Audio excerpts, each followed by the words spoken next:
Testing, testing. 1, 2, 1, 2. Wait, no sound detected. What do you mean? All right. I'm just going to give it a minute while I do some quick promo on Instagram.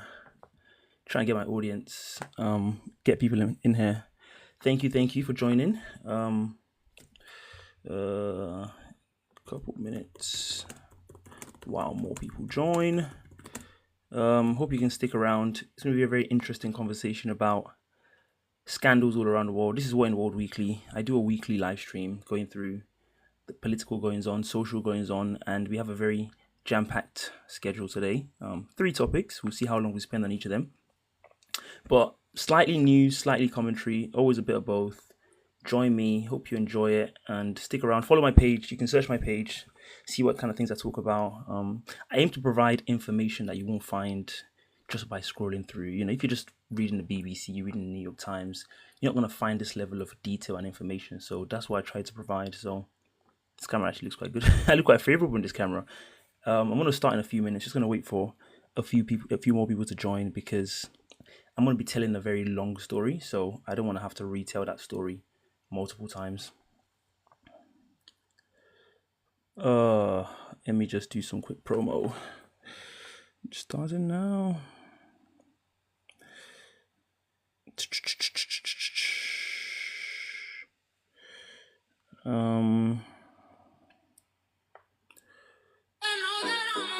Yeah, that's loud. All right. All right.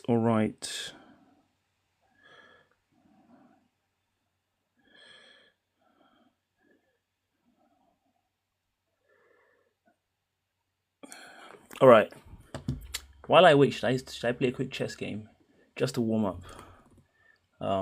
Like I said, I have a lot to talk about today, and the stories are kind of interesting. Who done it?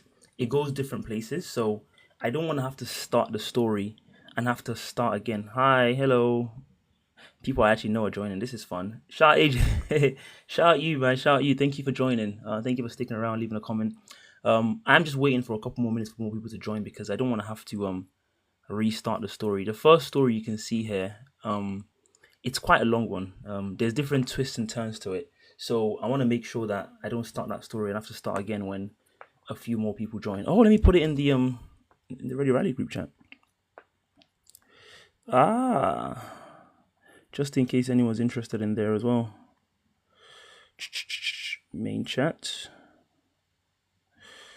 Join me live. If these topics interest you,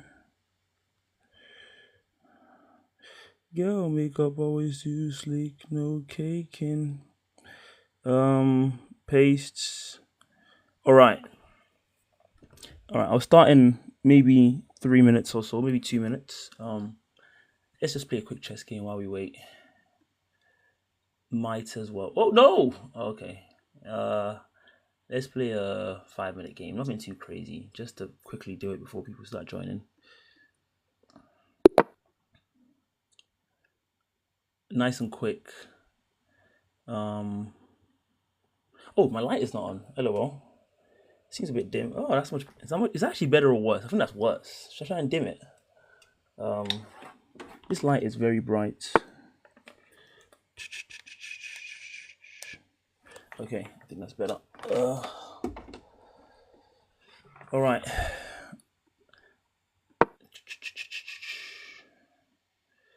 I don't usually play 5-minute games. That's better. Hey, that is better, isn't it? You know, I was giving me too much of a, I don't know, creamy look. I don't know what that is. All the people I told I'm starting at 2 p.m. I don't see any of them in here. Let me start making some house calls. Starting now.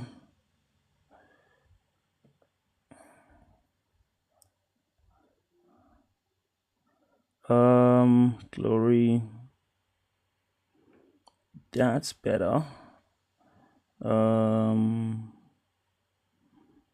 Where's Topic?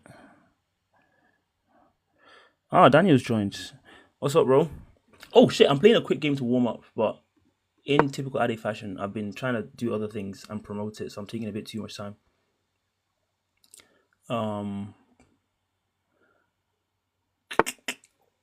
Queen's Gambit. Accept it. I don't have much time.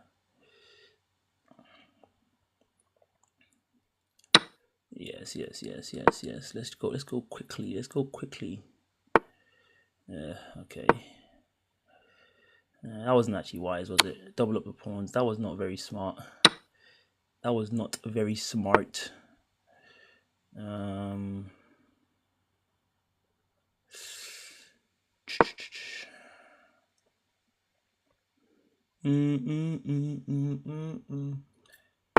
Angela, I'm not sure who that is, but thank you for joining.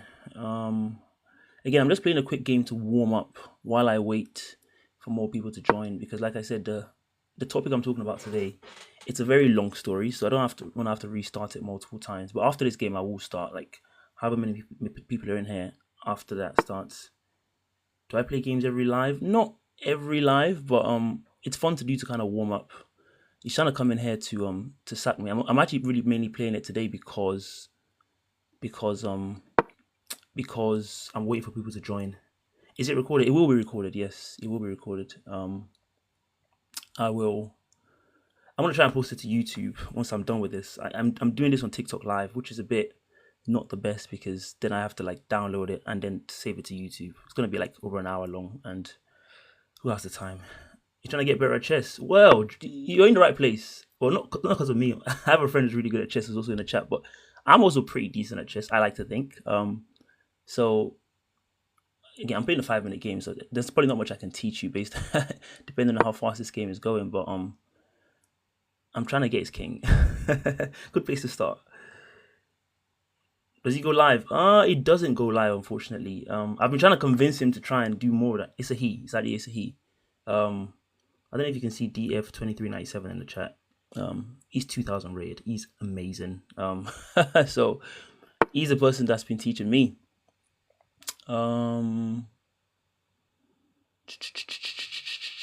What should I do? Let's go for a queen sacrifice. It's getting very techy. Maybe in the future. Maybe in the future. Yeah, I'm trying to get him to review my games. I think that would be really fun because obviously I'm pretty amateur at the way I play, so it'd be nice if he could. But if you follow me, I can connect you to him. We can connect with each other, all that kind of stuff. Networking. Use your network is your net worth. So it's a very fun game, very nice to get into. But yeah, you can show us the ropes. Thank you, and hopefully you enjoyed the discussion I'm going to have as well. I think your name sounds like you're Nigerian, so I'm going to be talking about Nigerian culture a lot. The topic I'm talking about, it is kind of reporting, but it does also bleed into why essentially. Oh, what should I do? What should I do? Um, Essentially, what this story is a commentary on what Nigerian culture is like. So I'm excited to have that conversation. I'm not even calculating very well. I got 3 minutes there. I'm still up on time. You're Nigerian. That sounds nice. So yeah, that was terrible. I wasn't calculating very well doing that. I was just playing nonsense because this is not really my focus. I'm just trying to get this game out of the way so I can Where's he trying to go? He's trying to take this. Let's just. What should we do? I don't know what I'm doing, but I just gotta play quickly.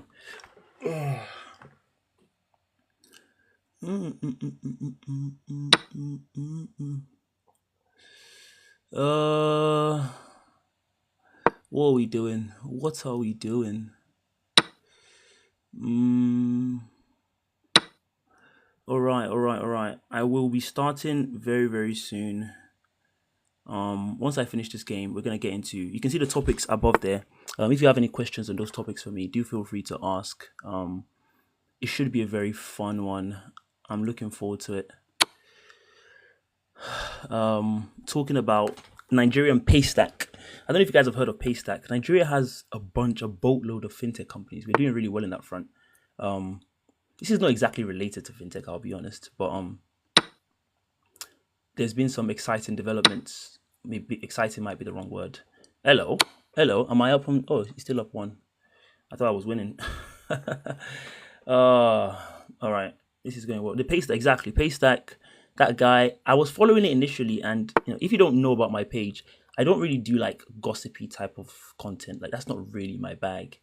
But I'll be honest. The more I started to look at this topic, the more interesting it became to me, and so it got to the point where I decided let me just have a conversation about this. And I think there are some angles in there that's not exactly gossipy, which is why I'm doing it. Like it can be quite gossipy because when I start talking about it, you're gonna realize there's a lot of nonsense that was involved in it. But some of it is also very intriguing. I agree. Some of it is also quite, again, if you're an anthropologist type of person, I think there's a lot of interesting dynamics, which tells you about, to my opinion, like Nigeria's culture. And as someone that grew up in Nigeria, and then obviously I left Nigeria when I was quite young, that kind of cultural experience is not something I really know too much about. So for me, I think it's quite a fun thing to get into. I'm trying to. What I really want to do is put his queen in trouble, but I'm not really able to do that right now. This is not good. What should I do? Let's just bring this back. Exactly, different opinions. I like to hear different perspectives or just different people. What do they think? I will try and co-host in the near future, maybe even today, just to hear people talk about it.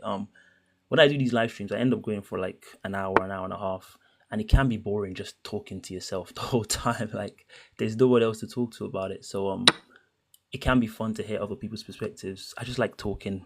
That's why I started doing this stuff. Like if I wasn't doing live streams, I'll probably just be talking to myself like a lunatic. I'm so honest. I'll be so honest. Oh no! I did not mean to do that. I meant to go to B4 and put his king in check. Oh, I'm trying to get a draw in this game because I don't have much time. I've been wasting my time. 107. Okay, we have about 1 minute left each, so I haven't got much time to finish this game.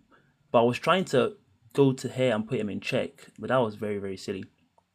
I'm gonna push this pawn now, and try and. You want to do broadcasting? Okay, we should really link up then. I think I've been experimenting with the idea of having like a different voice.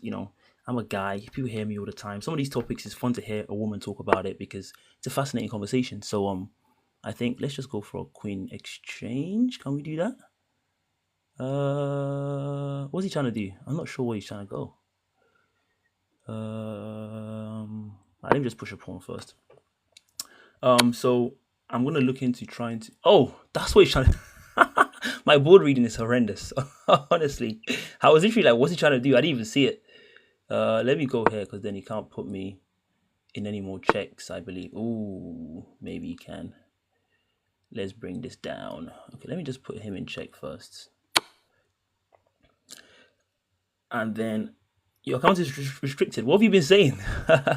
What did you say to get your account restricted? I think TikTok does not play, man. They are very quick to cut you off. You say anything wrong, you're gonna get cut off. I think I'm gonna win on time. I want to try and win on time. Ooh, hello. All right, let's just swap this off. Let's try and win on time. Forget this. Let's just play really fast so we can win on time.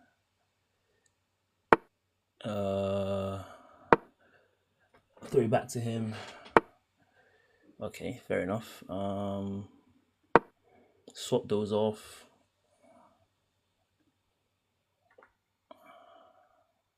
We're about to start the live stream. Oh, damn it. I was about to start the live stream very nicely. And then he just... I think we should get a victory here, guys. Let's go. Yay. I'm like that. You're under 18. Oh. Eh? Okay, wait. I did not know about all that. All right. I didn't know about that. Yeah, appreciate that, Dan. Got a victory. Let's go. All right, great way to start the live stream. Frame this, guys. Take a picture. This is the kind of things you can expect on my page. Winning, results, victory. I'm like that. This is the winning club. Join us. You're going to get tired of winning. Remember what Trump said? You're going to get tired of winning. All right, let's get into the conversation today. Thank you guys for joining. Appreciate it. I think there's about 4 or 5 people in here. We're not going to wait. Time waits for no man. Yeah, let's get into the juicy details of today. So just a quick intro on myself. This is What in the World Weekly. I do social political commentary. Talk about what's going on in the world. It's as the name says on the tin. What in the World Weekly. It's meant to be like, oh, what in the world weekly? Like what in the world? That kind of thing, So every week I try to scrape the internet, find exactly what's going on, the most exciting, interesting conversations to try and explain, give you guys a bit more details on. These are the things I'll usually be talking about personally day to day anyway. I'm like a talking lunatic. Like I said, if you guys weren't here, I'll just be talking to myself like a madman. My friend and I, Daniel, he's in the chat. Him and I talk about these things all the time. So the more I started talking about it, I felt like let me just get it to a bigger audience. Let's talk about Do I have a blog? Used to have a blog. Basically, my TikTok is my blog now. I used to write a blog, but obviously our generation, no one wants to read anymore. But you can't find my blog, War in World Weekly at WordPress. It is there. I used to write a lot more political. I actually do book reviews as well, so I've done 16 book reviews. If anyone's interested in that, mainly audiobooks, but I've got range. Is what I'm trying to say. You can't fit me into a box. I just do everything. I use my free will. Yeah. So all that kind of stuff. Anyway, the first topic of today is about Paystack. Now, Top is here finally. About what time do you call this, Top? You can write. You're trying to get experience. Maybe we can start. We have a lot to talk about. Let's just say that. But anyway, we'll get into that later on. Essentially, the first topic of today is about this Nigerian company, Paystack. Now, this company is a fintech company founded by this guy. You can see on the screen here. What? TikTok just told me they've restricted my life because it contains unoriginal content. I'm not sure exactly what they mean by that because I've just been playing chess and talking to people. Like, what's not original about that? I'm not too sure what they mean by that because these are the things TikTok just be doing just to suppress people for no reason. Like, I'm just playing chess. Like, what do I do to offend anyone? Anyway. Apparently, maybe they don't like me reporting and stuff like because I'm talking about this on here. Maybe I should just go to my go here because I don't really need that page to talk about it. So it's fine. Anyway, back to what I was talking about. So essentially, this guy, as you can see in the picture here, some of his tweets came out, and he was suspended by his company. He made some tweets and like, why has it got so dark all of a sudden? Or it's because I've changed the background to light. Let me just increase the light. Sorry about that.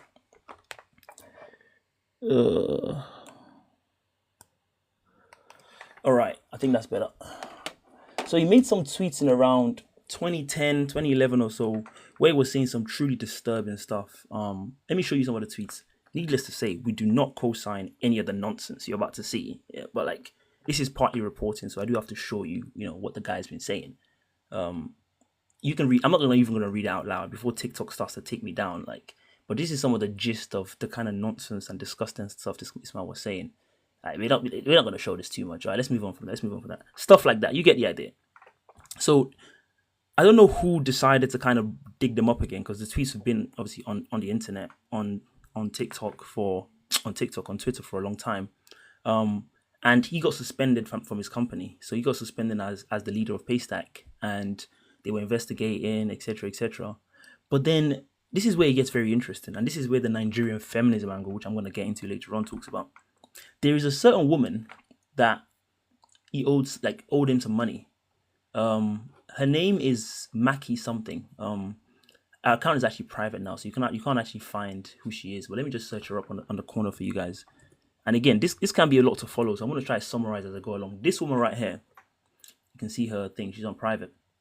She owes him about $55,000. Yeah. Now the story is apparently she had a nephew or a brother or someone like that went to university, and so she wanted some loan to pay tuition fees. So she lended the money from the Nigerian CEO guy that was eventually suspended, and so he sent her a message saying basically, actually, you know what, I'm gonna need that money back. You made some comments about me that were like really mean and horrible, and I didn't really like that. Then she said to him, oh, okay, fine, fair enough, you need the money back. I'll pay you back, let's work a payment plan, so I'll pay you back in like 2027 or something like that. All right, fair enough.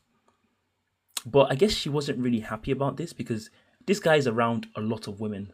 As you can see, he's like a very, interesting character, shall we say. And he used to host all these shows, and he had like a weird, the way all these kind of tech startups go, there's always like a weird, bizarre sexual relationship. Like, if you guys remember like FTX, how they used to have sex parties, and I don't know what the hell's going on with all these tech companies, but essentially he used to have a lot of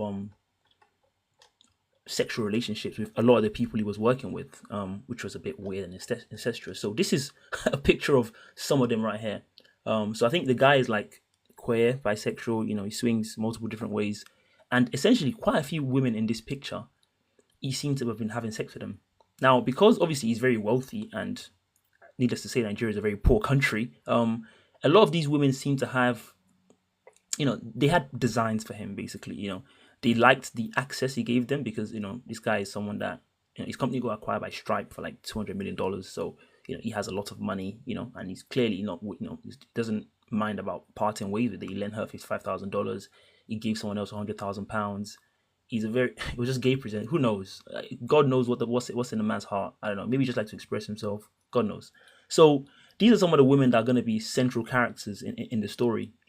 Essentially, some of them he seems to have a sexual relationship with. Some of them they were friends. Like, God knows what was going on. Anyway, fast forward to like a few days ago, this woman that you can see on the far right here, she got really upset about the fact that she basically had to pay him back because it turns out that one of the other women in this, she's also deactivated now. I can't even find her. One of those women, he gave her $100,000. Like, literally just gave. So I think she was upset. I don't know, try to keep up with this. She was upset that he gave that other one $100,000, but he lent her $55,000. So she was kind of thinking like, oh, what's going on between you two that you can give her the money, but you're lending me the money? So she got upset about that. And as the saying goes, hell hath no fury than a woman scorned. We hear it all the time. Women are suicide bombers. Yeah. Do not offend them at your peril, especially in the age of social media. Now, you're going to be thinking like, oh, well, her and I have that secret together, but it's really our secret. She's not going to tell anyone. Ha! Wrong. Big mistake. Huge mistake. So she got really mad at him because she's like, hold on a minute. Basically, the reason why she's mad is like, why are you not giving me the money? Insane behavior, insane mentality, but whatever. And so she went on a Twitter rampage, essentially calling out any and everyone in this picture, exposing everyone's personal business. It was really incredible stuff. But the key thing about it is that some of the people that, in Nigeria, there's a big strive for like feminism, which is amazing. Like, you have a bunch of like, I guess online, even I call it online feminism, I don't know. It's basically a lot on social media. So Nigerian culture is, let's be honest, very misogynistic, very chauvinistic.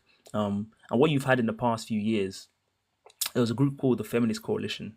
And what they used to do is to try and, I guess, advocate more for feminist perspectives, feminist voices. So they will try and talk about these things and bring attention to the fact that actually some of the ways in which, we're speaking about women, we're, relating to women is not okay, which is really, really good. And so a lot of people in that group, we don't talk about it, and I understood the Paystack situation. All right, okay. And a lot of those women, they got quite big on social media, and again, good on them. They're doing a lot of good work because, I think even around the time of the Nigerian protest in, was it 2022? Around that time, they raised a lot of money, like awareness. They really help people around that time. But because obviously Nigerian society is very, let's be honest, misogynistic and chauvinistic and all those things, a lot of people online don't really like them. A lot of men online don't really like them, and they always like, being negative towards them, like trying to expose them when they're like, being hypocritical or something like that. Like all that kind of gender war. You think we have gender war in the UK when we talk about like, who pays on the first day and who doesn't. We don't even come close to the kind of spiritual warfare that's going on in Nigeria when it comes to gender stuff. So a lot of these ladies, let's just say, a lot of them you can see in a picture here. Like, I'm not going to go into their names and all that kind of stuff. But obviously, a lot of the image they've presented online is that, we're unapologetic defenders of women and, try to like, I guess, speak truth to power, etc., etc., etc., etc. But when this girl, well, I call her today like an online terrorist because that's what she was doing over the weekend, started to expose some of the conversations she's had with these feminist powerhouses. Some of them made for very embarrassing reading. Some of there was one where this girl was talking about how she really just wanted to marry this guy and divorce him, but she just wanted to have his money for a while. And, the plan is to marry him, be with him for 5-6 years, and then kind of leave. And, like just once she's basically got all the value out of it. I couldn't find some of those tweets. A lot of those things were being deleted. By the way, I didn't actually realize I have this commentary. This is basically the tweet, the message, the email this Ezra guy sent to this woman, the protagonist in our story, basically telling her like, just pay my money back. Because he was kind of like, you know what, I'm not really messing with you no more. You made some allegations about me, blah, blah, blah.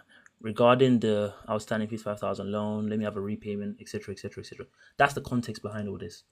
So fast forward to after he sent this message, she then said, oh, really? You want your money back? Well, let me give you something more than your money. Let me ruin your life. Okay, how's that for a repayment? Yeah. Now you can have your money back. Well, let me ruin your life first. Like it was really crazy. But the point about the Nigerian feminism angle is not only that a lot of these women were kind of exposed, for lack of a better word, in the hypocrisy about what they say. There was a lot of comment where they were like, kind of like subbing other women, saying, "Oh, I wonder how that woman got her money. I wonder what she's actually doing. Is she just sleeping with people to get money?" All the kind of things that, obviously, essentially, if people were saying that about other women, they'd be quick to come and try and say, "Don't say that. It's misogynistic. It's sexist. It's blah blah blah." They were saying all those things privately, which is, quite embarrassing for them. I'll be so honest. So that was a very difficult situation for them to go. Quite a lot of them deactivated. One of them, quite a famous person, like, she actually broke a very good story around sex for grades. She exposed, what, not exposed, it's kind of common knowledge. She's private now, so this is one of them. She actually lives in the UK. But she's on private now. I can't even see her her tweets and stuff. Very, very sad. So the commentary on Nigerian feminism, where it gets into is, like, again, I'm someone who, I've followed these kind of topics for a while. Like I said, I have huge respect for the movement, the kind of, what they're trying to do. Well, I think one of the issues that Nigerian feminism, if that's a thing, suffers from is that they're still kind of stuck in the past. It's a bit like someone having an epiphany around gender relations. Like, imagine you're in, like, the 1300s and you're like, hold on a minute. Why is it that men just get to do what they want, theoretically, whatever, and women just have to do whatever the men say or something like that? That's an initial epiphany you have. Now, if you have the epiphany in, like, the 1300s, when that's just you're just aware of it, you might start to feel like men are inherently bad and women are inherently good. Now, obviously, you would think that as you grow past, I don't know, 10 years old, you start to realize that gender essentialism is not really a thing. And there's no inherently good or bad people. We are all just reflections of creatures of, our society. I always like to say, like, if you think about, I was someone that grew up when I was 16, 17. Daniel can attest to this because we went to the same college. I joined the Gender Equality Society in college. That's how dedicated I am to not to try and be. If I was on Twitter, someone would probably be telling you right now, like, you're gonna get some. You're gonna get. I'm not trying to put it like that, but, like, I'm just trying to say, like, I've been thinking about these things for a long time. And the point around that is to say, like, when you first start thinking about it, you might be thinking, like, oh, one side is completely good, one side is completely bad. But then the more you start to, understand how society works, I always say, like, men are just as much, not just as much, but men are victims of patriarchy in the same way women are, because not in this literal same way, guys. Let's calm down before you start commenting and talking crazy at me. Wait, hold on. What I'm trying to say about that is that if you take a boy and a girl that are growing up, that's children, when does the boy become the evil perpetrator of patriarchy and the girl become the defenseless, silent victim of patriarchy?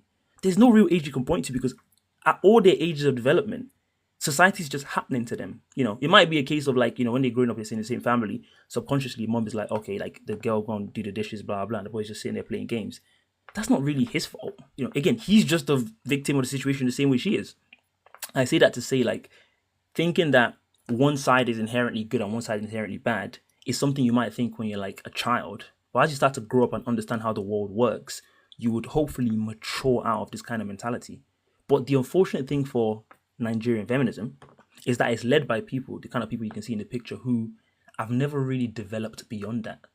So this girl was a good example. So this girl was someone, I don't know if I'll call her like a lead. Okay, there's no leaders in Nigerian feminism. She's someone that posts a lot about these issues, fair enough. In 2023, she made this tweet saying, like, oh, there was some guy that was exposed for doing some untoward, crazy behavior. And she said, oh, I'm concerned about this guy's friends because there's no way he did this for over 10 years and his friends and associates didn't know. They need to be outed too because they enabled him. So she's making the point that if you associate with people that have done bad things, there's no way you're not also somehow a bad person or complicit in that situation. Now, if you come back to the situation, like I said, this guy's tweets, the person in question, some of his tweets he posted were from 10 years ago, like 2010, even 15 years ago. So there's no way the people in this picture weren't aware of that. Maybe they weren't even aware, because let's be honest, who's good? If you don't make a friend and start digging into their tweets from 10, 12 years ago, no one does that. Like, whatever I've tweeted, like, when I was, in 2012, Daniel, he's my best friend. He probably doesn't know, because why would he know that? If someone then exposed it and it's like, oh, why would you not know about that, Daniel? Like, you're meant to be friends with Ade. Like, you guys are all friends. I can't believe you didn't know about that. Like, really? Who's doing that? So no one's even saying that they actually knew. But the fact that they were clearly friends with him throughout the whole episode, and those tweets have happened, and they're the people that were the closest to him. And if someone wants to make the point that they might have somehow had some idea about the way he behaved. It's not a far-fetched idea, but again, you can't start judging people based on what other people have done. However, this girl right here was very comfortable to do that in 2023 when she was trying to make the point about a guy that's done bad thing and his guy friends. Fast forward to 2025, and now she's saying this. She's saying, you know, none of these women, these are some of the women I've been talking about for the past whatever, were accused of any abuse. It's embarrassing that you all piled on them today and tried to reduce the work they've done for years. She's the same person that was saying just 2 years ago that if you're friends with someone who's done these bad things, you're somehow complicit. 2 years later, when it's women that are friends with the guy that's done bad things, actually the women are just defenseless victims who, how could they have known? Because again, in her head, men are just inherently bad and women are just inherently good. So if all these, if all these names, if you could replace them with names of men, she'd be saying, no, you're right to pile on them. Like, they are completely complicit because there's no way they didn't know. There's no way, like, as when you guys were joking, you didn't get a suspicion of this, blah, blah, blah. But when it's a woman that's, involved in the situation, all of a sudden, how could they have known? They just poor defenseless women, etc., etc., etc. She's just like, Maki knew this, and so this is the girl she's talking about.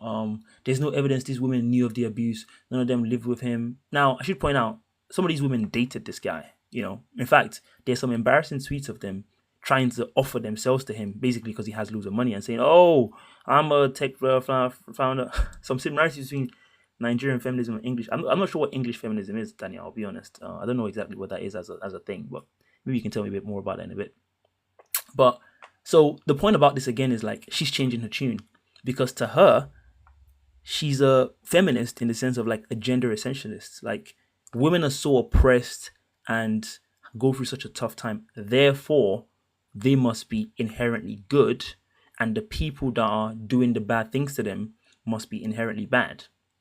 Again, it sounds like a good theory when you're 10 years old, but you'd hope that when you become 11 and 12, you start to actually realize that the world is a lot more complex. And again, what's more embarrassing about this is that obviously what these women have done, they were gossiping about other women. They were basically making sexist, slanderous type of comments about how other women get their money, suggesting that, they were trading their bodies for money, all that kind of stuff. Again, if those women, if the men tweeted those things about these women, they'd be very quick to kind of denounce it. Whereas when women are saying it, she's just trying to find a way to say, oh, you people focused on shooting feminists, not the abuser. The people that focused on shooting the feminist was this girl in question. It wasn't like it was men coming out saying like all this information that was exposed. The only people that knew about it was this girl, this one right here, Maki, and all of these women. So all the conversation we've had about people saying bad things about these people, like this girl accused this one of sleeping with that guy, of conspiring with him to do some abuse, etc., etc., etc. Then she was like, actually, I don't know. Then she accused this one. Then she actually leaked a conversation she had with this girl right here, where this girl talked about how she was going to try and basically, let me try and find this conversation. It's actually driving me crazy now. I got to try and find these screenshots because they were very damaging.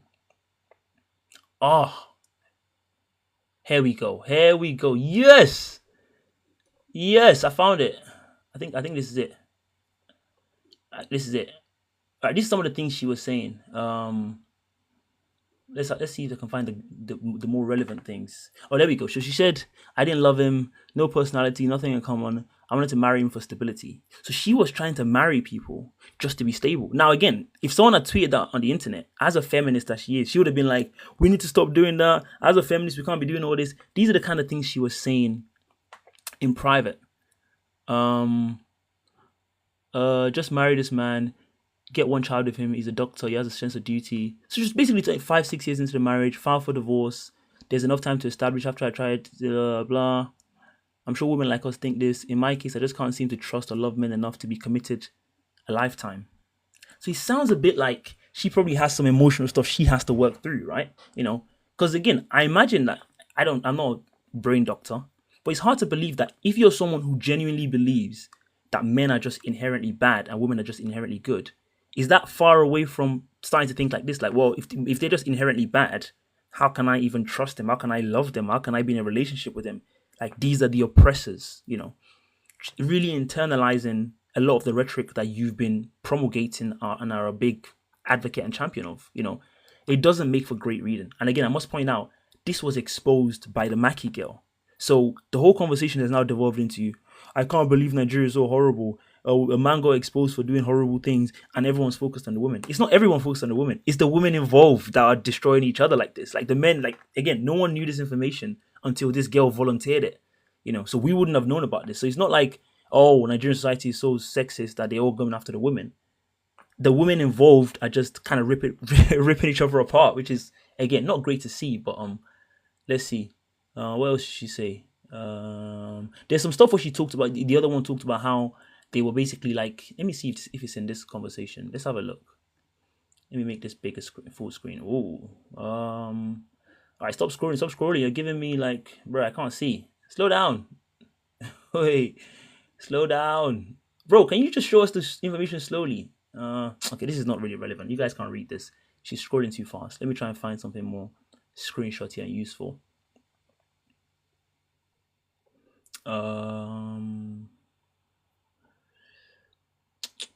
Let's see. Okay, so this is, she shared all the she shared the screenshot. She not deleted it.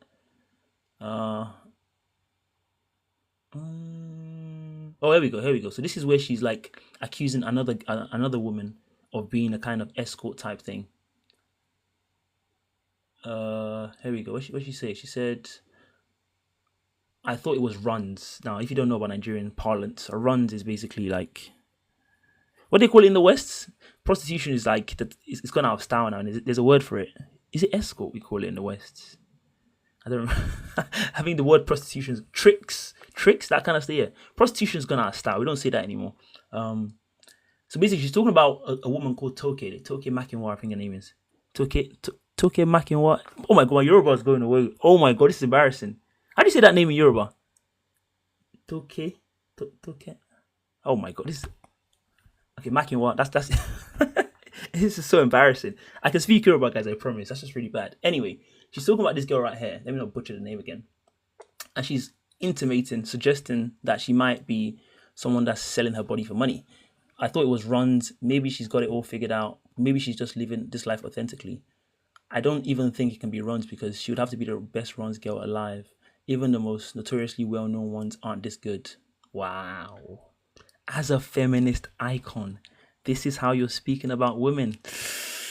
And again, I should point out, I don't judge them so much, because again, if you're not a gender essentialist, you understand that people can be hypocrites, people can make mistakes, people can say stuff and not mean it, but it's important that it allows you to frame how you view the topic. If you're someone that's, there are people online that really follow these people and really enjoy what they have to say, it just, gives you context on like, they're not perfect people. And again, maybe don't take the things they preach and the way they preach it as gospel, because, behind closed doors, they're not really so different to you and I. And they're not that much different from the men they claim to, disavow and, and are disgusted by so much, Like, it's hard to believe that maybe they didn't know about some of these things. But again, that's not even that relevant to me. I think the biggest lesson here is like, these people are not that special. Like, they preach something, they talk a good game, but really and truly, they're just human like the rest of us, which is a good thing to learn. Toke is a runs girl. She just comes out and says it. What did you think she was? I had no idea. I don't know these things. I believe everyone's legit. I was very close to someone that was sleeping with a much older man. Who may that be, pray tell? You don't have to tell us. So he's talking about how she hates men in this one. Again, very revealing as to how her online persona, it's now become who she actually is. Like, it's not just something she's preaching and talking about, like, doing it to try and like sell a certain image. She seems to have internalized it so much that she, on the one hand, actually believes it, but then also lives a life in a way that's completely contrary to it. Let's have a look. The woman I'm with here is still figuring out. She can usually say fuck you to everyone. Honestly, I cheered on my ex-fiancé the entire time from day one. Oh. What? With several women, which made me think, I can't put this guy through this process. Oh, she's repented. Well, this is nice, isn't it? Poor him. You should have spared him. Humans are selfish. You got that right. Honestly, fuck guys. They do that shit all the time. So her justification... Topic, put your hand on your head. Her justification for cheating on a husband or fiance the entire time was because men do that shit all the time. Not that he's done it, just that some men somewhere have done it, and now every man collectively is guilty. And so by that guilt, that allows you actually to do what you want to another man because other men have done it. Honestly, that is the most revealing insight into the way the vast majority of people talk about patriarchy. Patriarchy is like a construct that we all live under, and collectively, men enforce the patriarchy. But if you speak to your average guy, most men are you might unwittingly do something, but no one's awake. There's not like a conspiracy between all men to like, let's just keep women down and oppress them and hope, a lot of people don't think about it in that kind of way. But when women talk about it, a lot of women talk about it, especially online, the conversation quickly delves into like, you are all collectively responsible for this. Now, given that the power dynamic is the way it is, I accept that you have to be more conscious as a guy, just because, obviously you're not the one that's suffering from it, quote unquote. But when you start to push the conversation into the fact of like, you must be intimately aware of the power you hold and how you oppress every other woman, A, it's not really true. But B, what it reflexively does is that people are going to push back against that. We're seeing it with any conversation. Remember when BLM in 2020 was like such a thing? Everyone was posting black squares and black whatever. What's the thing on Instagram? Everyone was posting the black backgrounds and all that kind of stuff. Like BLM, after George Floyd, enjoyed a cultural domination. What's happened 5 years later? You have companies. I'm not going to name which companies, who, when they want to do DEI initiatives, they're actually valid because they have like a massive underrepresentation of women or whatever. They have to hide it because they're scared of the backlash. That's what's happened 5 years later. So I say that to say, like, when you have any situation, in this case we're talking about patriarchy, where it is kind of universally accepted that this is the way it goes. If all you're going to do and the way you're going to talk about it is be extremely combative and make every man, guilty of this supreme sin, even the people that kind of want to agree with you are going to be like, all right, fuck this. Like, they're going to start to turn against you and they're going to start to just rebel against what they see as you trying to essentially make them guilty of something. Like, no man is walking around thinking about patriarchy and oppressing women. Like, no one cares about it to that extent. People are just trying to live their life and, live normally. Making people aware of it is good, but doing it to an extent where you're trying to cast aspersions about, the massive man conspiracy that exists is not going to go well. But anyway, back to this. That was a pretty long tangent. She even goes on to say in the next line, I'm pretty sure he was cheating too. It was long distance after all. The cope. You cheat, but you're like, well, it's long distance, so he must be cheating too. She doesn't know that for a fact. But again, I guess this is very revealing insight. I have a friend here who's actually a psychologist, and I'm sure she'll tell us a very revealing insight into how the human brain works. There's some guilt there, but if I can just say he must be doing the same thing, all of a sudden I don't feel any guilt because I've just justified that I'm just doing what the person A would have done because he's a guy and they do that shit all the time according to her, and B, he must be doing because I'm doing it. Again, these are the kind of people that are leading feminist discourse in Nigeria. They've done some very good work. I'll keep repeating that, but it's also just very important to understand, and I think this is very good insight into Nigerian culture as it is now. The kind of gender wars we see online. Every time there's like a really misogynistic tweet, Twitter's always like, I bet it's a Nigerian guy that said that, which is not good for our PR. Personally speaking, it's not very good for us. But this is why these kind of things happen, because a lot of those men obviously now feel very vindicated to be like, oh, the whole time you were scolding us and telling us we're the most horrible this, that, and the other. Yeah, this is very bizarre. You're right, Emmanuel. This is like, it's very strange and it's very entertaining as well. Honestly, the self-sabotage, but I guess hell hath no fury than a woman scorned. Online these days, piss off a woman at your peril. Yeah, just do not make that mistake. Do not make that mistake. Because all this started basically ostensibly because this guy just wanted his money back. And she was like, you know what? Let me give you something else to go with that $55,000. Yeah, how about I ruin your life at the same time? She's like, I never feel sorry for men, but I was trying to be kind. Just men as a collective just deserve no sympathy from her because they're men. Again, gender essentialism is the state of Nigerian feminism today. Is that a good thing for us? Probably not, because, paradoxically, as a guy, again, who's been into these topics for a while, the easiest way to convince people to kind of get on your side is to see how they're also involved. Like, they also have a stake to try and make it better. If all you're trying to say is like, I want it to be better because you guys are so horrible, and yeah, defeating you is our primary objective, no one's really gonna like that. Anyway, let's see any more juicy details in here. It was I was like, I was sleeping with someone, I was sleeping with her regularly. I didn't intend to stop, but he was like, okay, I still want you to be my wife. Guys are lazy about ending things as long as it works just enough for them. I think he's concerned about having a broken home. Also, he cheats with spoiled separation. He's comfortable with his quote. I cheat too, but he doesn't know that. I love it.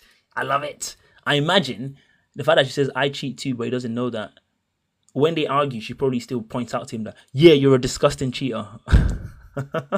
As though she doesn't also do the same thing.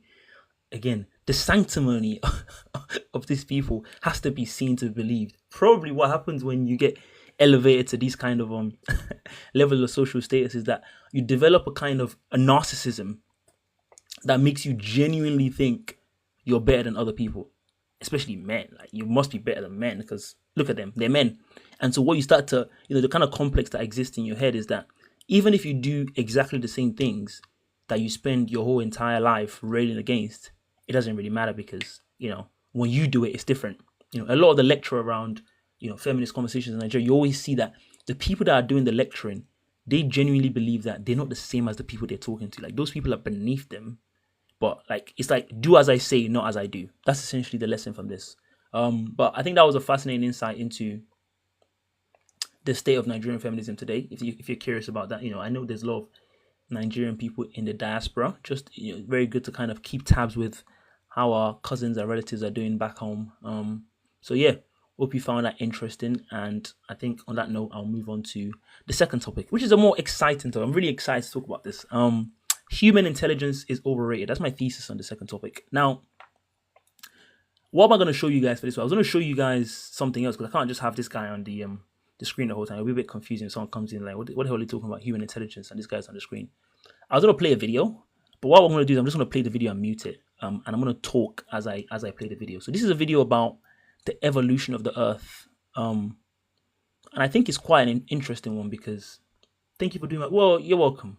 It's a thankless job, but now you're thanking me, so I can't say it's a thankless job. Someone's got to do it. That's my role in the world. I exist to serve others. That's what I do. Don't need to thank me, but I appreciate the thank you nonetheless. Follow me if you're here and you want to hear more about this kind of stuff. Hope you guys can read the subtitles. Should I make this full screen like this? Boom. Okay, so the reason I'm playing this video is because it does a very quick tour of, hopefully TikTok doesn't take me down for showing unoriginal content. This is YouTube. I don't know. But it's a very quick whistle-stop tour of the evolution of the Earth. And the first thing to see is 4.5 billion years ago. Why is that relevant?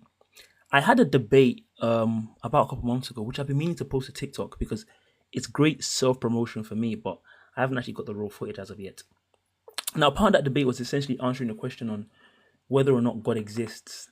And when I was thinking about how I'm going to structure my argument for that conversation, I had a few different ideas on how to do it. Let me actually make myself smaller so you guys can read the subtitles. So I'll just move myself down a little bit. All right. I thought about a few different ways to structure the conversation, and there's already an ad. I hate this ad nonsense. They just want you to buy YouTube Premium so bad. Now, one of the things I thought about was like, my central thesis of that was like, God is a human invention. And then I went to talk about how God was a stand-in for the things we don't know about the universe, all that kind of stuff. But there was a second argument, which I didn't have time to get into in the conversation, which I thought was actually very interesting and fascinating. Because if God was invented by humans, what is the purpose of that invention? Like, why did we do that? And my theory around that is that humans are probably the most intelligent beings to have ever lived on Earth.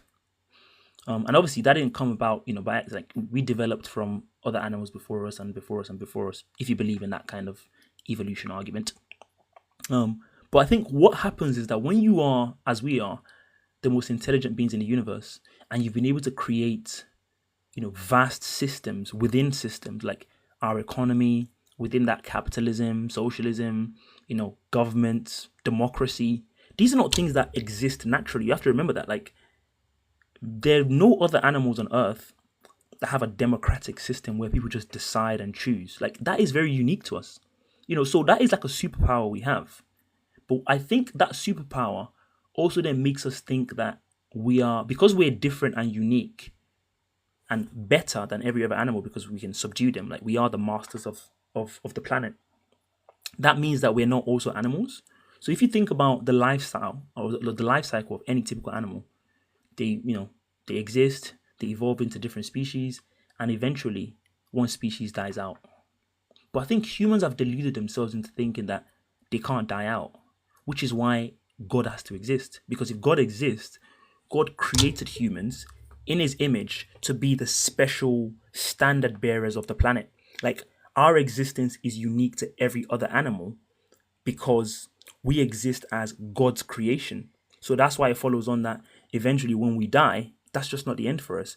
We have to go to heaven or go to hell or these kind of things or have a paradise on earth so we can live forever.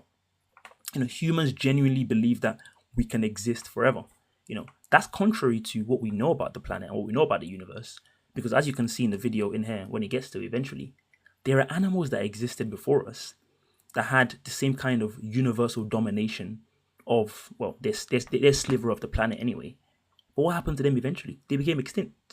T-Rexes, very good example. They existed millions of years ago, and nothing could rival them. They were dominant. They had no equals, no superiors. They could just do whatever they wanted. But eventually, what happened to them? They came and they died, and now all we know about them are fossils. It's not necessary for humans to live forever. I don't think so. But I think that's part of our arrogance. Like we can't accept the fact that we're existing, we're living, and in about a few million years, we're going to stop existing, and that's going to be the end of it. Can you imagine a time in which the Earth still exists, but there are no humans? Would I do a debate panel? Of course, I'll do a debate panel. I've actually done a debate panel before, which is why I said I should have posted the video. I'd love to do a debate panel.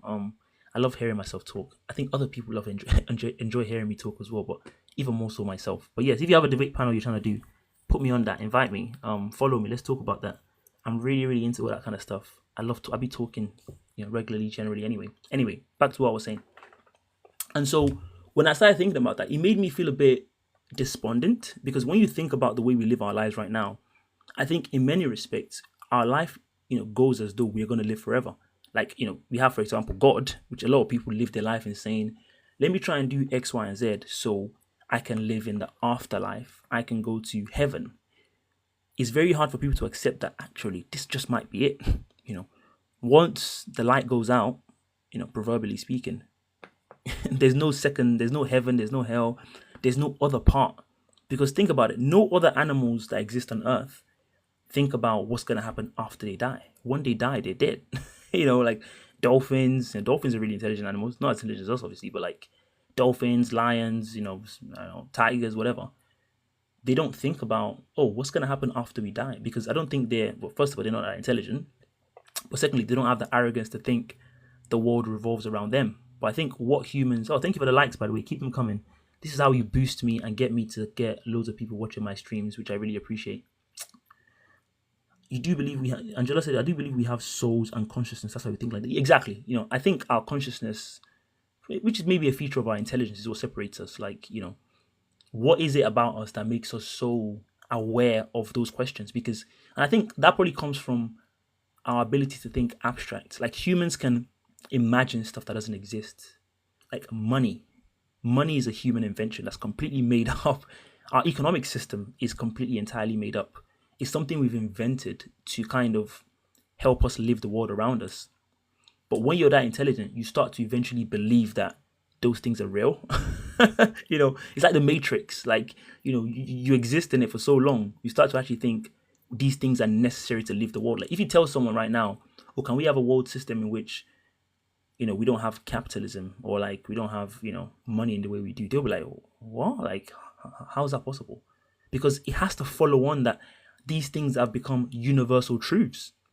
But you have to remind people that like not so long ago, we didn't have any of these things, So ultimately, I think our intelligence has become our downfall because we've created many cages for ourselves, which is like we exist within these cages because initially they were very good things to try and help us live the world. Like the fact that we are able to create an economic system, a political system, those are things that have actually helped us thrive as animals, right? Um, and they've helped us kind of stand out compared to other animals, which is a great thing for us. But we also have to put in perspective that we did just make these things up just to help us live. And my ultimate point is that when we start to realize that these things and these systems that we've developed to help us live don't actually serve us anymore, we should think about doing away with them. And capitalism is one good example. When capitalism was first invented, the kind of foundational idea, if you think about it, of capitalism is debt, which is like kind of like you don't actually need money to be real for you to do stuff. Like I can say I'm gonna promise to give you £1,000,000 if you do X for me, and I'll give you a paper that says I'm gonna promise to give you £1,000,000. Then you can use that paper to pay someone else, to pay someone else, to pay someone else. The actual valuable thing behind that is just a promise. But humans are clever enough to believe in that and actually start to do it. Like the money we spend every day, the value in it is just that people believe it has value, like because people accept it for value and then go on to then spend it based on the same promised value. If people stop believing in that, it's going to collapse very, very easily. I got 1K likes. Thank you so much, guys. I really appreciate it. Thank you very much. Very, very nice. We're growing. I love it. Thank you so much. Now, back to what I was saying. The point is, when these systems start to or stop being useful for us, we have to consider and think about doing something differently. And when I think about capitalism, religion, God, all these things, it seems like their usefulness. How do you like on here? I actually don't show how you like on it. I'm guessing you just click the love heart, right? Isn't that how you do it? Just keep tapping the screen. Oh, there you go. Tap the screen. Yay. Nice. Thank you so much. So as someone who I used to consider myself to be a socialist, I don't believe in that anymore. I'm just like, I don't know what I believe in, but my foundational idea based on this understanding that we're not going to exist for very long. And, if you think about individual people's lives, it doesn't last for very long. I think we should design a system that's based around trying to maximize the happiness of each person for as long as they live. So even in the best countries in the world, the system we have now is like, you're born, you go to school till you're 18 or whatever, 21, get a job, work. Sometimes you enjoy your job, but like you work till you're like, 60 something, retire. Then, a few years later, you're dead. If we all understood that this is the one life we have to live and we're not going to exist for very long, is this really the best we can do? I'll get to that topic. How do we propose maximizing happiness? I'll get to that. Is this really the best we can do in terms of how we arrange our lives? Now, I'm not saying like other animals have it correct and you have the best thing, but when I went to Cape Verde, I did scuba diving, and as I was just floating around, looking at all the fishes, all that kind of stuff, I couldn't help but think, they have it right. Now, they didn't do it on purpose, but what they've done is create a system that's just about doing what you want until you, get eaten by another animal. Maybe that's not the most safe thing to do. I'm sure we can do better than that. But the general idea is that we've created all these systems to help us live the world, but they've become our prison. A lot of these things we have to do. Like, you can't opt out of the system because that's just what's before you. And again, if we don't exist for that long, is it a system where one person can make, I don't know, how much is Elon Musk worth nowadays? Let's have a look. In a system where someone is worth $467 billion and he can't even spend this money in several lifetimes. And, the way he makes his money is by denying other people money or by paying them so that they have to work till they're 65 or 70 and stealing resources from another country and doing regime change in one other country to make their lives miserable. Is this really the best we can do? I don't think so. I'm starting to think we can probably do better than this. So that's where my economic critique comes from. Now, Topic asked me a question about how do I propose we maximize happiness? Honestly, practically speaking, I don't know. Bombshell. Okay, I haven't figured it all out. But give me enough time, I think I can come up with something pretty good. But I guess the point is, if the movers and shakers of our of our economic system thought about in the same way we do, which is like the system we have for however long we exist for is not adequate. I'm sure we can start to design something that's probably a bit better, like in terms of equity distribution. And that probably gets us into stuff like wealth inequality. I think there was a poll this what was it again? UK millionaires favor a wealth tax. There was a poll around wealth taxes. And it came out apparently that 80% of millionaires in the UK support a wealth tax. I think by lowering your wants to an extent, you become happier. Gotta be grateful for the little things. You know what? There's probably some value to that, Dan. I'm not gonna lie. Because when I was under that water and when I was scuba diving, I did think these fishes are not probably thinking about how to become the big fish. Big fish. That actually works both ways, doesn't it? They're just traipsing around, eating some food, chilling with their friends. Then the next day comes and they do the same thing again. They have some very simple desires, and I'm sure like a lot of our desires have come from again the system we've created, right? If you create a system like ours, then being a millionaire is desirable. Like someone like Elon Musk or these people, you can't really blame him or blame them for wanting to be millionaires because they are just existing within the system, that's been created by other people for them. Same thing I talk about the feminism and that kind of stuff. Like men and women are just, victims of the same system. So if our system is like the goal of our system is to accumulate as much money as you possibly can, which is kind of the end goal of capitalism, right? Like the definition of, what do you call it? Capitalism. Oh, maximizing return to your shareholders. What does that fucking mean? Okay, in the essence of human vitality and people having the best life, just maximizing returns for your shareholders. If that means destroying the planet, so what? If that means having slave labor, okay, we just gotta do it. If that means children go hungry, so what? You hear people talk about, we wanna have free school meals for everyone. Oh, how are we gonna pay for it? If we have an economic system where we can't afford to feed children, is that system good? Like, can we just not have a system that doesn't allow children to go hungry? Is that okay? But a lot of people are also, like I said, the ideological system we've created has become our cage. So people can't imagine a system that's different to that. It has to be within that. Like, if maximizing capital is not your goal, why are you doing it? Maybe you just want humans to have a good life. Is that okay? Like, why are we paying for over 60s to have a bus pass? And no, why can't they just pay like everyone else? Is it okay just to have some dignity with old people because they're vulnerable and all that kind of stuff? Can we have that system? Can we have a life like that? So the conversation, as you can see on the screen here, about wealth taxes. A lot of people that speak about economics speak about this. I think Zach Polanski, the Green Party leader, is doing some good job on this front. But I think there's a misunderstanding about wealth taxes, which is tangentially related to what I'm talking about, which is that the reason why you want to tax wealth is because inequality is objectively bad. Like, of course, I think it's morally bad as well. But the idea that some people can have so much while the rest of them have so little, it's just wrong. Not because, why should they have to pay when they've worked hard to, live all this life, blah, blah, blah. It's because, let's be honest, primarily the way rich people make their money is by stealing from poor people. Rich people get handouts more than poor people. It just doesn't get reported as handouts. They call it tax breaks and all these other fancy words. But it is a handout because the money of the government belongs to all of us. So the idea that some rich person wants to do something and the government is going to give him a tax break to do those things, the government is using our money to enrich him, or subsidies like Daniel said, we want to, this. Or the fact that, for example, right now, the US government is involved in trying to do regime change in Venezuela. Now, that's the government using the money that everyone has, the military, which works for all of us. Well, not all of us. I don't live in America. You get what I mean? To go and steal Venezuela's oil. Now, when they steal that oil, who do you think is going to be benefiting from it? Do you think it's an average poor person in Idaho?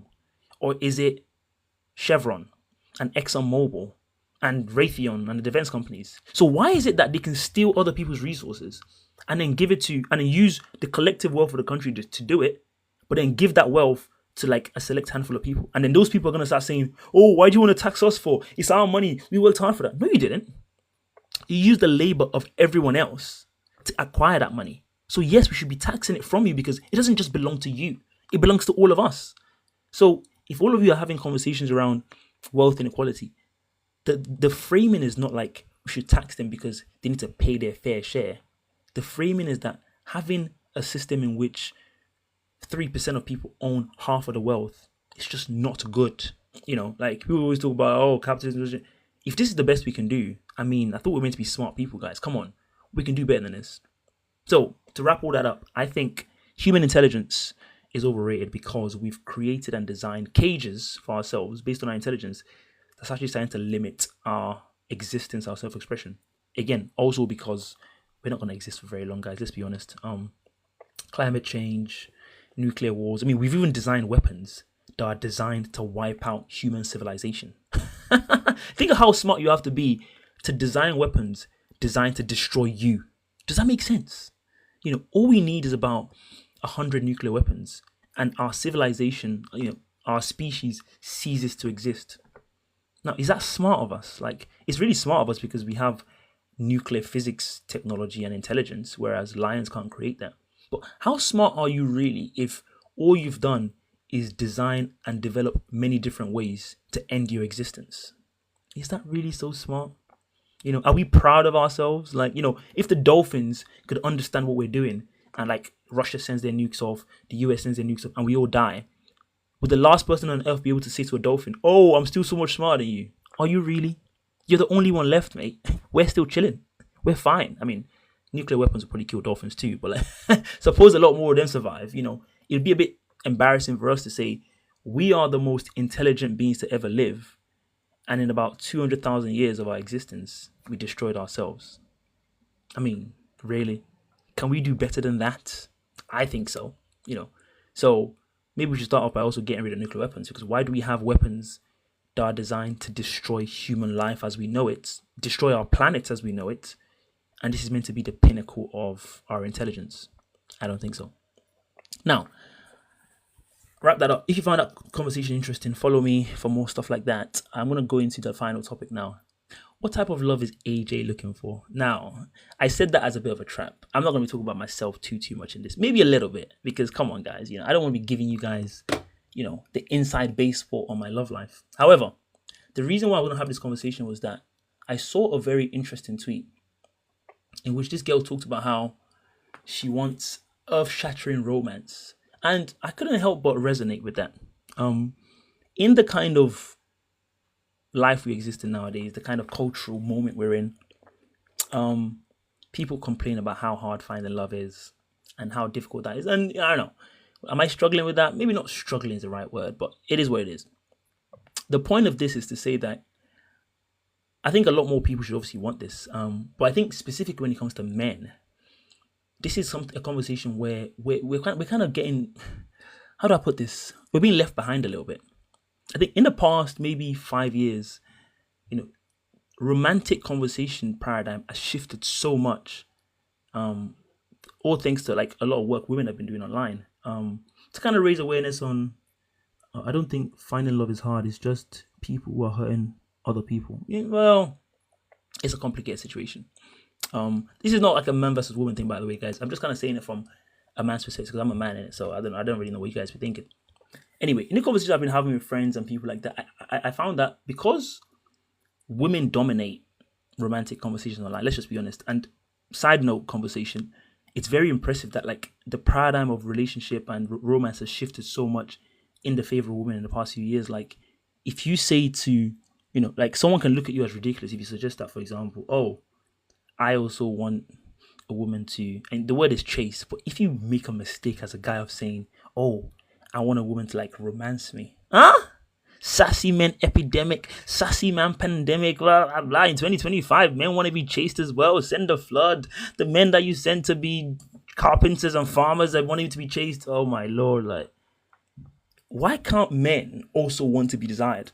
This is very important to me because I reflect on like initial dating situations. Many people are dating from a position of defense. I agree. And I think I don't want to be that kind of person, but I feel like online conversation has a lot to do with it. It is very much like combative. Like, how can you outmaneuver the other person? How can you play the best 3D mind chess to try and get a leg up on the person? So, as this girl said, my ideal situation, I'll be honest, I meet someone, I see them, I feel that thing for them, they feel that thing for me, and literally, like, I'm messaging them on the most, not like crazy, but like basically just being authentic.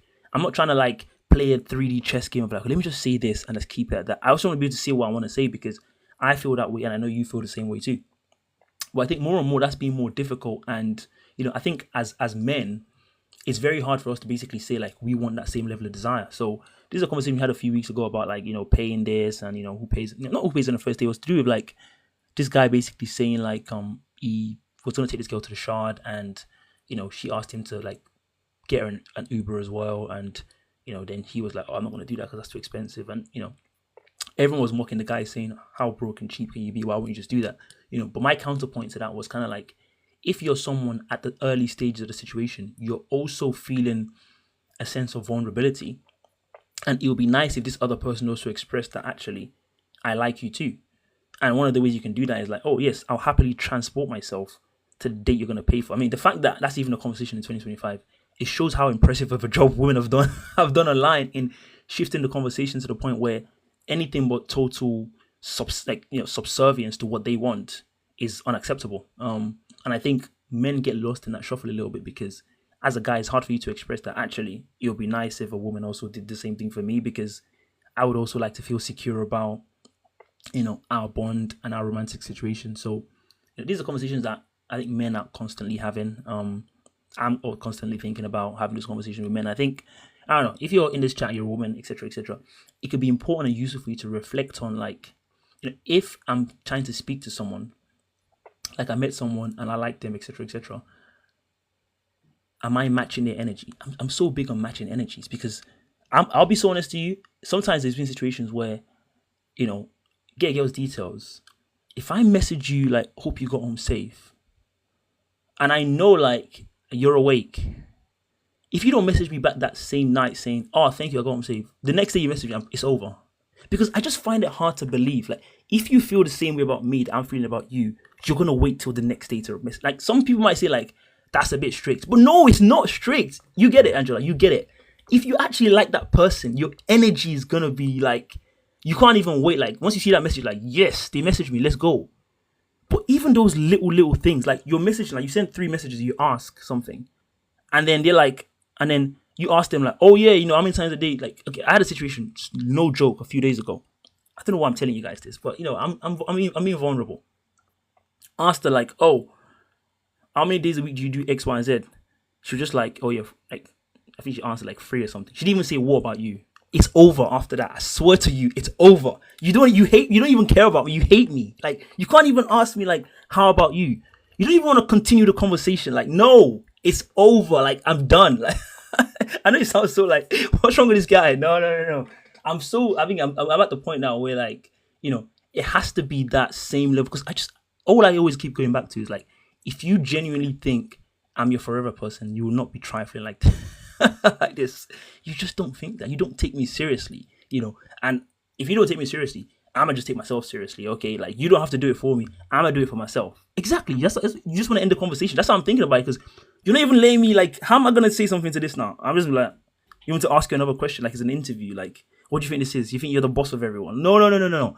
It's not gonna go that way. Let me smack my hand on the table. Not on my watch, okay? I'm strict. What if she fell asleep as soon as she got home? You know what? What's that saying? You snooze, you lose. Yeah? She snoozed and she lost. All right? Yeah? Next time, don't be sleeping on the job. Do not sleep on the job. Yeah?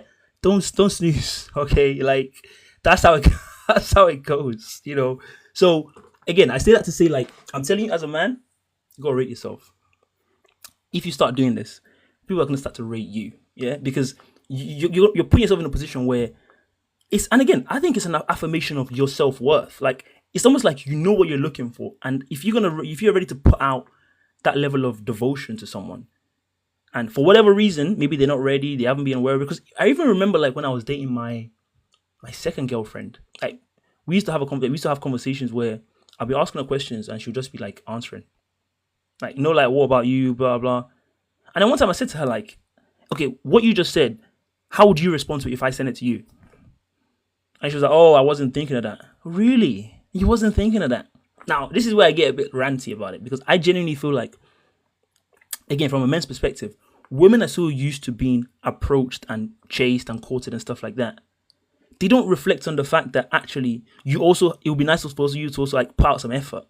We're making it too easy for them, which is why like they develop bad habits, like not asking what about you, not taking a genuine interest, like a curiosity in like what you're trying to do, what you're interested in. They're just very happy to kind of receive the attention. Well, I mean, again, maybe the new school is different. I mean, you're a bit younger than us, so maybe the new school is just different. But like, I think I've noticed that a lot. But I don't blame women for like so much because, again, if you're used to I feel like even if I was me, where I've just been getting attention since I was, I don't know, since I had growing breasts or something, I might start to just forget to ask people how they're doing because if you don't ask me, someone else is gonna ask me. Okay, okay. So it's very important for us to start making them aware. Like I'm taking it very personal. I'm on a one-man mission to try and redress the balance. Like the imbalance we have right now is impossible. Like this girl literally made a tweet where it was like, what was the tweet she made? I'm trying to find the tweet. Like it was actually so ridiculous, but it was true. Where are my likes or where are my interactions? Let me try and find it. Like it was really embarrassing for us. But it's also true, which is like, where is it? Oh, see, I'm on this app so much. I can't even find what I'm looking for. Essentially, this girl posted about how she I'm in the wrong place. Where do you see your notifications on Twitter? I don't know. Anyway, forget it. Oh, look at me. Oh, look at that. This is it. So this girl was like, she posted. She said, been on delivered for 20 hours. Another one bites the dust. And this girl quoted, "You can get 4 new niggas in that time." I'm gonna take my glasses off. It's true. No. What are we doing as men? This is unacceptable. Yeah, because like this is the power they know they have. Is it any wonder they're treating us the way they do? In 20 hours, she can get. That's even four is even small. If she made a Hinge account in 20 hours, she's gonna be doing Wilt numbers. We can't be so fucking easy. We're making it too easy for them. Okay, so any man that's in here, pay attention. Let's take it upon ourselves. Like we need to come together, bro. Like me, you, I think Temmie's in here. That's 3 of us. 3 is enough. Let's start something different. Like we need them to start showing they care about us. Like it's not okay. I'm tired of doing it by myself, guys. Help me out. So that's the final thing I want to talk about today. Reflect on the ways in which you're also commanding that level of respect. So I think it's just going to make it healthier for everyone involved, because if it's a situation where women are approaching you on a serious thing because they know you're moving serious, are you in enemy territory? Behind enemy lines? It might be.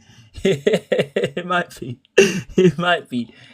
It's very useful for us to try and like balance. I think it's good for everyone involved. I'm not going to lie, because look at this guy. Who is this guy? Wow, what a beast. Anyway, situation in which women have this much power, I don't think it's good for them or us, because again, it starts to lead them to develop those bad habits I mentioned. But then also for us, we just become so weak. Like we're not able to enforce our kind of, self-esteem, if you want to say. Anyway, that's my motivational speech done for the day. Thank you guys for watching. This has been really, really fun. I love the interaction as well. 1.3 likes, 1.3k likes. I'm not sure what that sounds good. I think it's very important that men show that they really appreciate the effort women show. I agree. We can't just be sitting back. Like, if a girl was putting in that effort and energy, you have to make it known, because there are not many of them. You already know that. All right, the rest of these people want us dead. I'm joking. Anyway, thank you guys so much for watching. I really, really appreciate it. One of my friends teased me about having a more constant time. So I think maybe 2 p.m. might be that time, actually. I'm going to go ahead and proclaim it now. 2 p.m. on Sundays are going to be my live stream days moving forward. I hope to have, similar to this week, a very action-packed and exciting lineup of conversations to talk about. And, nice to see people getting involved. Hopefully in the near future, I can do like a co-host or a guest thing where people can talk. We can ask, like, these kind of topics are very nice sometimes to, like, ask questions, like an interview style stuff, 10-15 minutes to get people involved. I'm trying to build a community. I can't say that enough. Like, I enjoy talking about these things, and essentially it would be nice to have other people to talk about them with. Like, I don't want a situation where I'm just talking to people, like talking at people all the time. I want to hear other people talk. I want to have a discussion, debate, all that kind of stuff, everything in between. So the way we do that is just engage and, talk to each other. It'll be very nice. In the near future, it's like, hosting shows, all that kind of stuff is going to come. But at the moment, let's just try and build this up to a point where it's not just my thing, it's our thing. Because what we're really doing here, guys, we're archiving history. These are conversations that, I don't know, maybe our grandchildren aren't going to care about. But it's nice to know, like, when these things happened in 2025, when it's going to be 2060, that we were talking about it. What our opinions, what our thoughts on it, These are times that we're never going to get back. So I think it's very important for us to archive history. Which is kind of, the main reason I started doing this. What we think about day-to-day events, what we think about day-to-day goings on, it's relevant. It matters to some people, in 40, 50 years when we have children and grandchildren, they might be asking us what happened when Trump was president, when, I don't know, Keir Starmer was this, when this happened, when that happened. It would be nice to be able to say, well, let me show you actually what I thought about it in 2025. Look at this video. That'll be really cool. And we'll see ourselves young and looking good. I'm like, damn, I used to be a fine boy. What happened to me? I fell off. Hopefully, I won't be saying that in 2050. We'll see. Anyway, thank you guys again so much for watching. And I will see you next week on Tuesday. No, Tuesday? When's it on Tuesday? Sunday. Next Sunday. I was going to say I'll play another chess game to wrap up, but I feel like I might lose. Should I play another chess game to wrap up? Fuck it. Might as well. Let's fucking have it. If I lose this time, I want to blame someone in the chat. Okay. I'll play a 5-minute game just to be quick. I hope I don't lose. I think what's my rating on 5 minutes? I don't think it's that good, so I should be fine. All right, Daniel, wish me luck. Why am I white pieces again? All right, if you're just joining, I've finished the conversation. I'm just playing the chess game to wrap up. I'm gonna try and make it quick. Develop your pieces. Daniel always tells me, let's try and get castle. I don't know why I didn't just bring this one out so I can castle and attack this at the same time. That was not very wise, but we can still do that. I've been watching a lot of chess as well. It's very fun to watch chess, like GL. Oh, I don't know what that means. Sorry, I'm not sure what that means. Oh.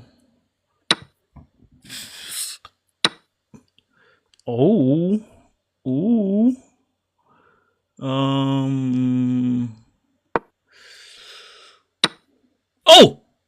Oh. Shit. I'm blind. Oh, I can't see. All right, don't give up.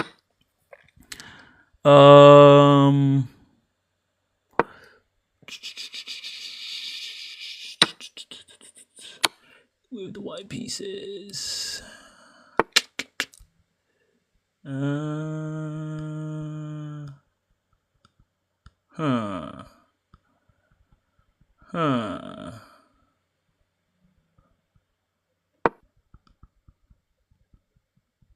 did I do that for?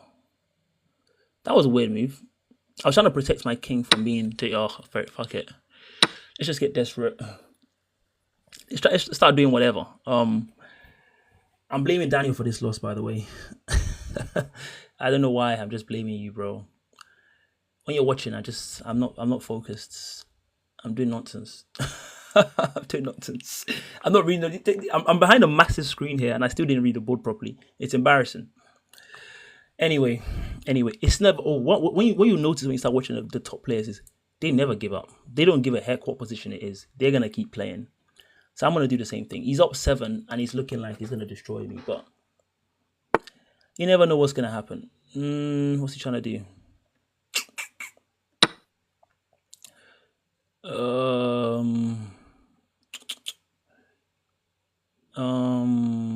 Now what? What was that? What did he just take? That was a bit of an irrelevant move. Oh, he's gonna castle, isn't he? Bitch. I don't want to go for.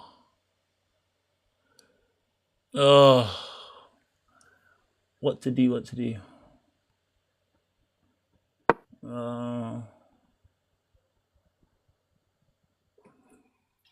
He's gonna try and bring this out here, I think, and go for a discover check. But I'm only down 2 now, so don't look now. Things are looking up.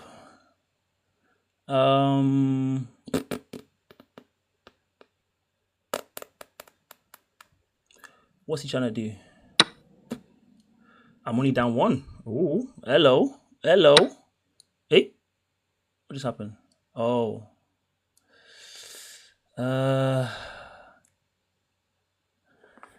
I see something here. I'm gonna try and put him in check, but I can't. I'm gonna try and take that one, face it down. What to do? So if I go here, if he takes that one, I can't calculate properly on this board. What's my time? 2:37. Wait, what if I just take this one? That's not wise of him. I can just take it, no? What a fool. What a fool.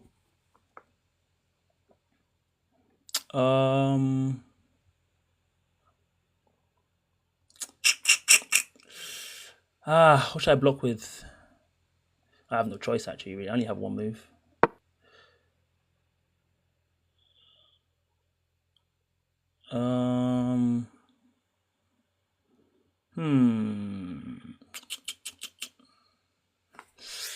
What's gonna happen now? I need this square to be vacant. I'm gonna try and put him in check. Put the cat amongst the pigeons.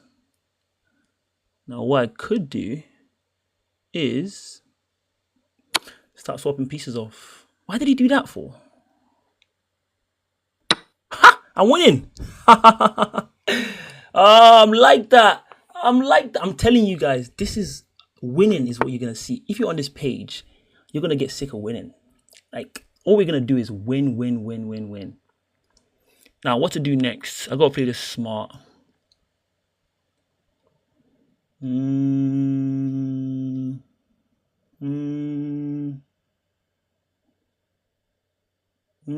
I put him in check? Check.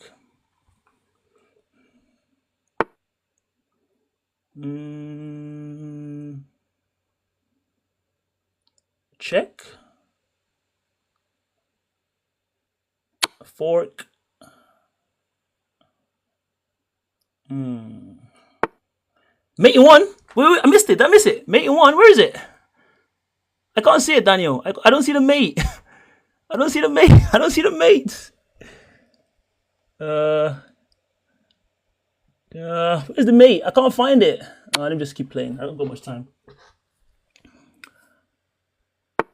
Oh, hello.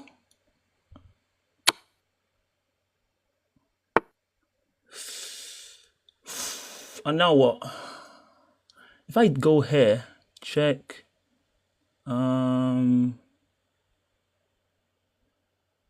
Where's he gonna go? Okay, I'll use this one.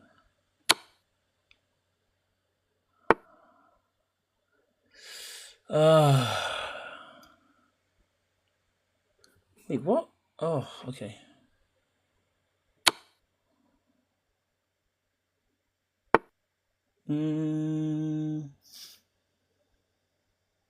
Oh, I gotta keep that there, I think. You missed it, but I'm still winning. Yeah, 40 seconds. I think I gotta keep mating him. I think so. I wanted to make a mistake. Shit. I'm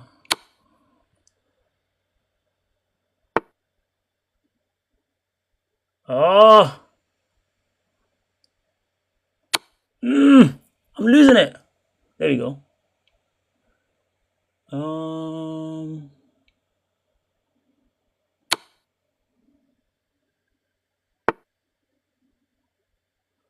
Shit. Fuck.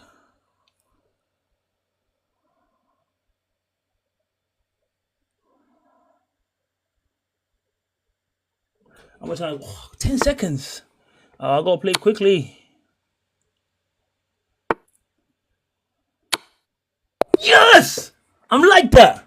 Let's go. Yeah. All right. A very great way to end the live stream. Oh, I'm so proud of myself. Winning. Yes. Oh, what a game. What a game. I'm so proud of myself, guys. Snatching victory from the jaws of defeat. Even though I started off that game like a fool. But it's not how you start, it's how you finish. What a game. What thrilling. I give you guys a bit of everything. I started off, doing all that nonsense. Then I kind of finished strong, just to give you guys. It's a tragic comedy, is what we call it in literature. For those of you that read.